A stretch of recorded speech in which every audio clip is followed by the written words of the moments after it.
ভূতের আড্ডা।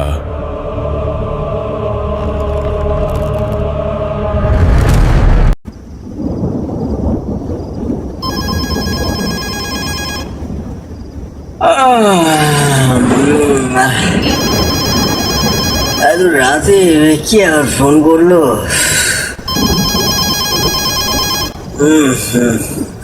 এটা তো গ্রামের হরিহর কাকার নাম্বার। এত রাতে ফোন করছে কেন? হ্যালো হরিহর কাকা। হ্যালো বাবা তন্ময়, তুই বাবা শিগগিরই স্মৃতি মাকে দিয়ে রওনা দে। স্মৃতির মায়ের অবস্থা খুব একটা ভালো নয় রে, খুবই খারাপ অবস্থা। যে কোনো সময় প্রাণটা বুঝি পেরিয়ে যাবে। সে কি এসব কি বলছো হরিহর কাকা? এসব কখন হলো? কি হয়েছে স্মৃতির মায়ের? সেসব কিছু জানি না বাবা। বেশ কিছুদিন ধরেই অসুখে ভুগছিল মানুষটা। দুদিন হলো বিছানায় একেবারে পড়ে গেছে। কতবার করে বললাম তোদেরকে ফোন দি, কিন্তু কিছুতেই রাজি হলো না। সেই এক জেদ ধরে বসে আছে। এখন তো বোধহয় কাউকেই চিনতে পারছে না। তাই ফোন না দিয়ে উপায় দেখলাম না। তোরা শিগগিরই রওনা দে বাবা, নয়তো মৃত্যুর সময় মেয়ে রাতের জলটুকুও পাবে না। তোরা শিগগিরই আয় বাবা, শিগগিরই আয়। আমরা এক্ষুনি বেরিয়ে পড়ছি হরিহর কাকা। তুমি চিন্তা করো না, আমরা ঠিক সময় পৌঁছে যাব। আমি এক্ষুনি স্মৃতিকে নিয়ে বেরিয়ে পড়ছি। তুমি একটু ওই দিকটা একটু সামলে রেখো। ফোনটা রেখে নিঃশব্দে বসে রইল তন্ময়। একটা অপরাধবোধ কাজ করছে মনে মনে। পুরনো বেশ কিছু স্মৃতি মনের ভেতরে ভিড় জমাচ্ছে।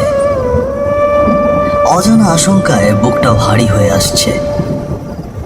স্মৃতির সাথে তার বিয়ে হয়েছে 2 বছর হয়ে গেল, কিন্তু এই 2 বছরে একটি বারের জন্য স্মৃতিকে তার বাপের বাড়ি নিয়ে যেতে পারেনি তন্ময়। পালিয়ে বিয়ে করেছে তারা। পরিবার মেনে না নেওয়ায় তাদের কাছে যাওয়ার সুযোগ হয়নি কখনো। আর এক মুহূর্ত দেরি করতে চায় না তন্ময়। যে করেই হোক এই রাতের মধ্যেই স্মৃতির গ্রাম শিয়ালদায় যেতে হবে তাদের। তাই সময় নষ্ট না করে ডেকে উঠল স্মৃতিকে। স্মৃতি, এই স্মৃতি, শুনতে পাচ্ছ? আরে শুনতে পাচ্ছ তুমি? স্মৃতি, কি হলোটা কি? রাত বিরেতে ডেকে তুলছো কেন? কি হয়েছে কি? বলছি যে একটা খারাপ খবর আছে, কিন্তু তোমায় কি করে বলবো আমি ঠিক বুঝতে পারছি না। খারাপ খবর? কি খারাপ খবর? আমাদের একবার এক্ষুনি বেরোতে হবে, শিয়ালদায় যেতে হবে। তোমার মা ভীষণ অসুস্থ, এইমাত্র হরি কাকা কল দিয়ে জানালো। কি হয়েছে মায়ের? এখন কেমন আছে? কি হলো বলছো না কেন? কি বলেছে হরি কাকা? আগে ভয় পেও না, চলো আগে যাই, পরে ওসব দেখা যাবে। তবে হরি কাকা যেভাবে বললো তাতে মনে খুব একটা আশা রেখো না। নিজেকে একটু প্রস্তুত করো সবকিছুর জন্য। যাও, তৈরি হয়ে নাও, এক্ষুনি বেরোতে হবে। স্মৃতি আর তন্ময় দুজনেই দুঃসংবাদটা পাওয়ার পরে তড়িঘড়ি করে ঘর থেকে বেরিয়ে গেল উদ্ভ্রান্তের মতো। বাইরের আবহাওয়া প্রতিকূল। এই বৈরী আবহাওয়ার ভেতরেও দুইজন হাওয়া ঠেলে ছাতা মাথায় এগিয়ে চলেছে এক প্রকার যুদ্ধ করে। আজ ঝড়ের দাপট খানিকটা বেশি বটে। রাস্তাঘাটে যাওয়ার মতন কোনো গাড়ি ঘোড়া পাওয়া গেল না হাজার খোঁজেও। অজ্ঞতা দুইজনে পায়ে হেঁটে এই রাস্তা পাড়ি দেওয়ার চেষ্টা করছে। আকাশের বুক চিরে গগন কাঁপানো শব্দে বিদ্যুৎ চমকে উঠছে। তবে সেদিকে খুব একটা খেয়াল নেই তন্ময় আর স্মৃতির। তাদের মাথায় শুধু ঘুরছে যত তাড়াতাড়ি সম্ভব শিয়ালদায় যেতে হবে। না, কোনো গাড়িরও তো দেখা মিলছে না। উফ, হেঁটে তো আর শিয়ালদায় যাওয়া সম্ভব নয়। এভাবে কতক্ষণই বা হাঁটবো? কিন্তু যেভাবেই হোক আজকের মধ্যে যে শিয়ালদায় পৌঁছতেই হবে। আর একটু সামনে গিয়ে দেখি কোনো গাড়ি ঘোড়া পাওয়া যায় কিনা। মোবাইলের নেটওয়ার্কটাও ঠিক মতন কাজ করছে না। একটু যে ফোন দিয়ে জিজ্ঞেস করব মায়ের অবস্থা কি, সেটাও পাচ্ছি না। আমার ভীষণ ভয় করছে গো। চিন্তা করো না, কপালে যা আছে সেটাই হবে। এখন ঠাকুর ঠাকুর করে একটা গাড়ির বন্দোবস্ত হয়ে গেলেই হয়। চলো আর খানিকটা এগিয়ে গিয়ে দেখি। আরে ওই দেখো, একটা অটো না? চলো তো গিয়ে দেখি যাবে কিনা। ও দাদা, শিয়ালদা যাবেন? খুব দরকার। যাবো বই কি, যাওয়ার জন্যই তো বসে আছি। উঠে পড়ো। এই উঠে পড়ো স্মৃতি। একটু তাড়াতাড়ি যাবেন দাদা, ভীষণ বিপদে পড়ে আছি। চিন্তা করবেন না দাদা, সময় মতো আপনাদের ঠিক জায়গায় পৌঁছে দেব। এই বলে এক রহস্যময় বাঁকা হাসি হেসে উঠল অটো ড্রাইভার। কোনো এক অজানা কারণে চাদর দিয়ে আপাদ মস্তক ঢাকা তার। অটোতে উঠেই দেখতে পেল এক নববধূ শুরু থেকেই অটোতে বসে আছে। এই মাঝরাত্রিরে এক গা গয়না পরে মাথায় ঘোমটা দিয়ে বসে আছে এক মেয়ে। মুখ না দেখলেও ঠাউর করা যায় বয়স খুব একটা বেশি নয়। এটা দেখে ভীষণ অবাক হলো তন্ময় আর স্মৃতি। তবুও এসব নিয়ে এখন মাথা ঘামানোর সময় একেবারেই নেই তাদের হাতে। অটোতে উঠে আরো একবার অটো চালককে তাড়া দিল তন্ময়। একটু তাড়াতাড়ি যাবেন দাদা, ভীষণ বিপদে পড়ে আছি। ঝড় ঝঞ্ঝার এই রাতে ছোট দলটা নিয়ে অটো সাঁই সাঁই করে চলতে লাগলো। যেন ঝড়ের বুক চিরে এগিয়ে চলেছে অটো। তন্ময় আর স্মৃতি দুজনের মধ্যে কেউই কথা বলার মতো অবস্থায় আপাতত নেই। তবে কিছুক্ষণ পর পর অটো ড্রাইভার দু একটা করে কথা বলেই চলেছে। তা নিয়ে বেশ বিরক্ত বোধ করছে ওরা। একে তো রাত্রিরে এই বিপত্তির ভেতর ওদের বাইরে বের হতে হয়েছে, তার উপর মাথার উপর নাচছে, তার চেয়েও বড় একটা বিপদ। বড় হবার আগেই শিয়ালদায় পৌঁছতে হবে। মনে এক অজানা আতঙ্ক। তা দাদা, আপনারা এত রাতে বেরিয়েছেন, সব কিছু ঠিক আছে তো? শিয়ালদায় আমার শাশুড়ি ভীষণ অসুস্থ, তাকে দেখতেই যাচ্ছি। আপনি গাড়িটা একটু জোরে চালান দাদা, প্লিজ। তা আপনাদের বিয়ে হয়েছে কত বছর? ওই হয়েছে 2 বছর। কিন্তু আপনি এত কিছু জেনে কি করবেন? না না, এমনি। আসলে আজ আমিও বিয়ে করেছি, তাই। ওই যে পাশে দেখতে পাচ্ছেন শাড়ি পরে বসা, ওটাই আমার স্ত্রী। আরে আশ্চর্যের ব্যাপার তো, আপনি নতুন বিয়ে করে বউকে বসিয়ে রেখেছেন অটোতে। আপনার বাড়ি যাননি কেন? বাড়ি কি করে যাবো বলুন তো দাদা? এই আপনারা সব জায়গায় তো রাস্তা বন্ধ করে দিয়েছেন। না না, শুধু আপনি নয়, মানে আপনারা। আমাদের আর কোথাও যাওয়ার জায়গা নেই। মানে কি বলছেন আপনি? বলি, মাথা ঠিক আছে তো আপনার? আর যাই হোক, মাথার ব্যামো দেখা দেয়। আমি একদম ঠিক কথাই বলছি। কেন আমাদের সব রাস্তা বন্ধ করে দিলেন আপনারা? কেন? আরে ভাই, কি সব উল্টো পাল্টা কথা বলছেন আপনি? দেখুন, বাজে কথা বলবেন না বলে দিচ্ছি, তাহলে কিন্তু আমার মাথা খুব খারাপ হয়ে যাবে। এত সময় অটো চালকের কথা শুনলেও এবার বেশ বিরক্ত হচ্ছে তন্ময়। লোকটার মাথার ঠিক নেই ভেবে বসে আছে সে। এই রাত বিরেতে বিপদে পড়ে একটা পাগলের গাড়িতে চড়ে যেতে হচ্ছে, সেই নিয়েও বেশ আক্ষেপ হচ্ছে মনে মধ্যে। তবে লোকটা যেভাবে কথা বলছে তাতে এবার কিছুটা ভীতি কাজ করছে তাদের। একই মাঝরাত, তার উপর বউকে নিয়ে বেরিয়েছে রাস্তায়। যদি লোকটার মাথা সত্যি সত্যি খারাপ হয়, তবে যে কোনো সময় কোনো বিপদ হতে পারে। এমন সময় পাশ থেকে চুপ করে বসে থাকা নববধূ বলে উঠল, তার সব খারাপ করার দায়িত্ব বুঝি তোরাই নিয়ে রেখেছিস? কথা বলতে বলতে এক সময় দেখা গেল নববধূর মাথার ঘোমটা খুলে গেল। আর বেরিয়ে এলো এক ভয়ানক চেহারা, যে চেহারা কোনো মানুষের হতে পারে না।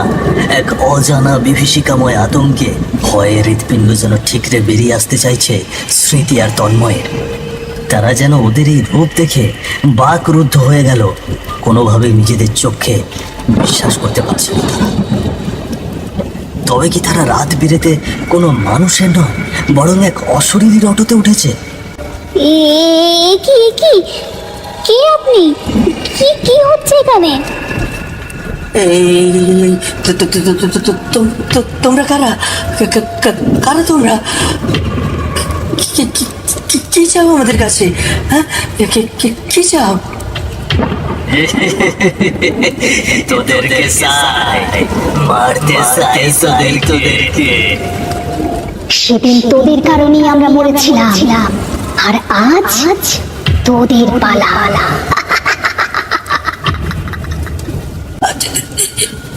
ছাড়ো, ছাড়ো বলছি। কি ক্ষতি করেছি আমরা? আমরা তোমার কি ক্ষতি করেছি?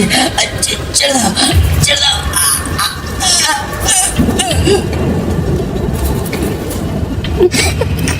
কে আছো? বাঁচাও, বাঁচাও আমাদের। কি ক্ষতি করেছে আমরা তোমাদের?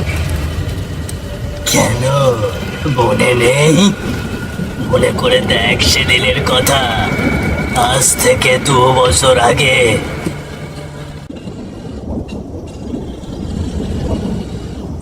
আমার ভীষণ ভয় করছে সিহাত। বাবা কোনোদিনও আমাদের সম্পর্কটা মেনে নেবে না। আমার বিশ্বাস তোমার বাবা মেনে নেবে। যখন দেখবে আমরা বিয়ে করে ফেলেছি, তখন আর না মেনে যাবে কোথায়? আর আমরা দুজন দুজনকে ভালোবাসি, ভালোবাসা কোনো অন্যায় নয়। তবু এক্ষুনি বাবার কাছে যাওয়াটা কি ঠিক হবে? তোমার বাবার আশীর্বাদ ছাড়া আমরা নতুন জীবন কিভাবে শুরু করব? জানি না, কিন্তু আমার ভীষণ ভয় করছে। ভগবানই জানেন যে আমাদের সাথে কি হবে। আল্লাহর উপর ছেড়ে দাও, তিনি আমাদের পাশে থাকবেন। তোর এত বড় সাহস, বেধর্মী হয়ে তুই আমার মেয়েকে বিয়ে করেছিস, তার উপর সামান্য অটো চালাস? তোর সাহস হলো কি করে আমার মেয়েকে তুই তুলে এনেছিস? আমি ওকে অত বড় ঘরে বিয়ে ঠিক করেছিলাম, তুই জানিস? ছোট লোক একটা, মরতে না চাইলে এক্ষুনি আমার মেয়েকে ফিরিয়ে দে। ভালোবাসা জাত ধর্ম থেকে হয় না বাবা, আমাদের আপনি ক্ষমা করে দিন। আমি আমার সর্বোচ্চ চেষ্টা করব আপনার মেয়েকে ভালো রাখার, দয়া করে আমাদের মেনে নিন। অবনীর সাথে বিয়ে হওয়ার কথা ছিল আমার, তুই বেটা মাঝখানে ঢুকে ওকে আমার জীবন থেকে তুই কেড়ে নিয়েছিস। তোকে আমি মেরেই ফেলবো। এই ধর বেটাকে, ধর। অনেক সহ্য করেছি, আজ ওকে আমি জ্যান্ত ছাড়বো না। না না না না, তোমরা তোমরা কোনো ক্ষতি করো না। ওর কোনো দোষ নেই। আমি ওকে বিয়ে করার জন্য জোর করেছিলাম। আমি ওকে ভালোবাসি। ভালোবাসিস? তোর ভালোবাসা আমি জন্মের মতো গুছিয়ে দেব। আজ থেকে তোকে আমি ত্যায্য কন্যা করলাম, আর তোর ওই ভালোবাসা আমি শেষ করে দেব। অলোক বাবা, তুমি ওই হারামজাদাকে একদম শেষ করে দাও। আমি ওকে জ্যান্ত দেখতে চাই না। না, না, ছেড়ে দাও আমাকে, ছেড়ে দাও, দয়া করে আমাকে ছেড়ে দাও। আমি কোনো অন্যায় করিনি, আমি শুধু ভালোবেসেছি। না না না না, এ হতে পারে না, এ হতে পারে না। বাবা বাবা, দয়া করো আমায় দয়া করো। আমি কোনোদিনও তোমার দরজায় আর ছায়া মারাবো না। দয়া করে তুমি সিহাতকে ছেড়ে দাও বাবা। শিহাদকে তুমি ছেড়ে দাও, আমি তোমার দুটি পায়ে পড়ি বাবা। ওকে তুমি প্রাণে মেরো না, মেরো না। যেভাবে মেরেছি তাতে আর বাঁচবে বলে মনে হচ্ছে না। চলো বাবা, আমরা ফিরে যাই। আজ থেকে জানবো আমার মেয়ে মরে গেছে। চলো।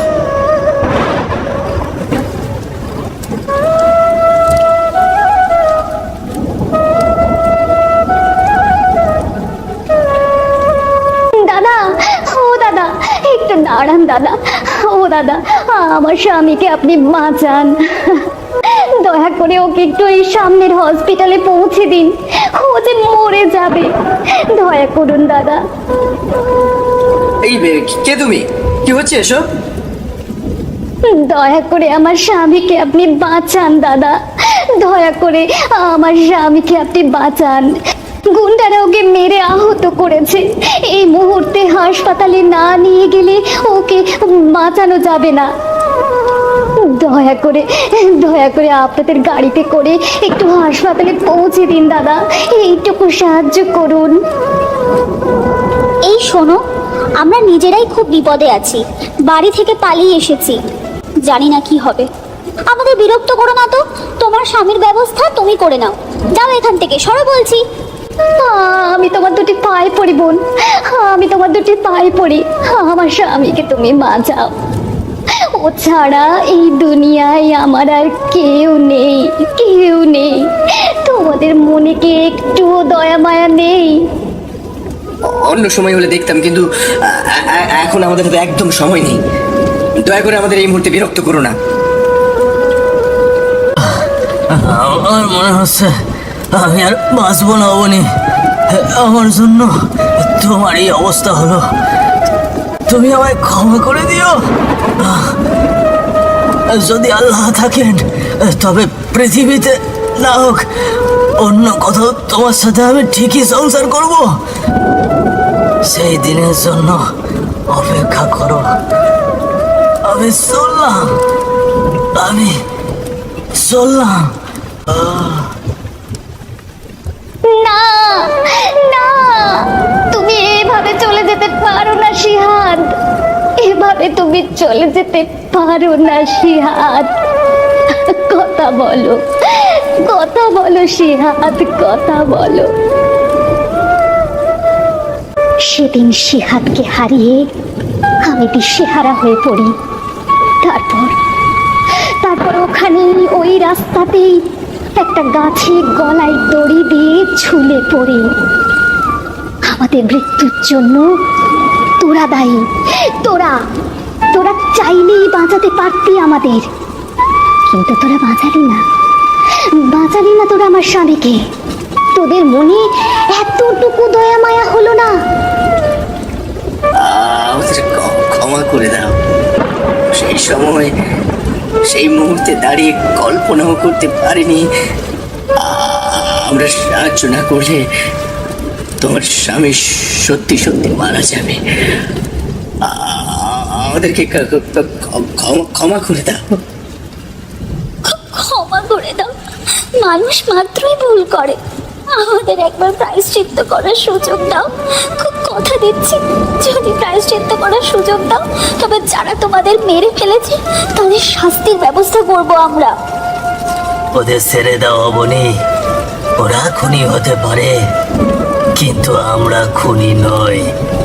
ওদের ভুল ওরা বুঝতে পেরেছে।